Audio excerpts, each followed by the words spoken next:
नाजरीन, जब हम पढ़ते हैं सूरह अल बकरा आयत 37, उसका रवाजी तर्जुमा ये करते हैं कि इस वक्त आदम ने अपने रब से चंद कलिमात सीख कर तौबा की, जिसको उसके रब ने कबूल कर लिया, क्योंकि वो बड़ा माफ करने वाला और रहम फरमाने वाला है। आए देखते हैं कि यहाँ बात क्या हो रही है। फतलक्का आदम, बस पेश किया आदम ने, यानी तुम ही में से जो नाफरमान आदम हुए थे उन्हीं में से पेश किया आदम ने। क्या पेश किया? मिन रब्बी ही कलिमातिन, अपने रब से कुछ कलिमात, यानी रब ने जो उन्हें कलिमात दिए हुए थे, जो बातें दी हुई थी, जो अहकामात दिए हुए थे ना, वो पेश किए। फताब अलैहि, बस मतवज्जो हुआ वो उन पर। तो रब की जो बात है ना, वो तो रब की किताब में ही है ना। जब रब ने आदम को बनाया और उसको महदूद इख्तियार दिया और उसको तमाम इल्म भी सिखा दिया और उसी इल्म में किताब का इल्म भी सिखा दिया, और जो इंसानों की तरफ पहली किताब आई वो वही थी कि तुमने क्या क्या करना है, तो वो रब के कलिमात ही थे। तो तुम में से ही कुछ आदमियों ने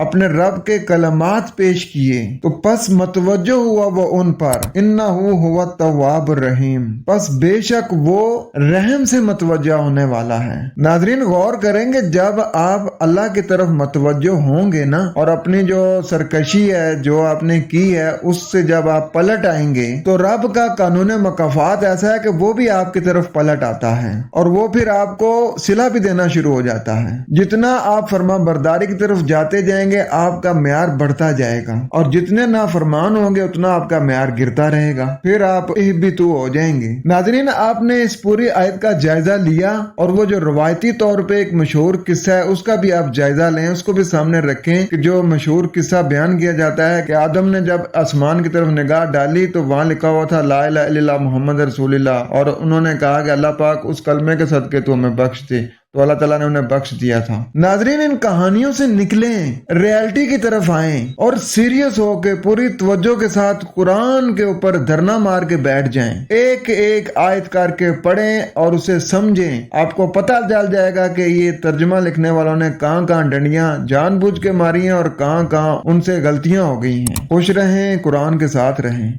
वस्सलाम।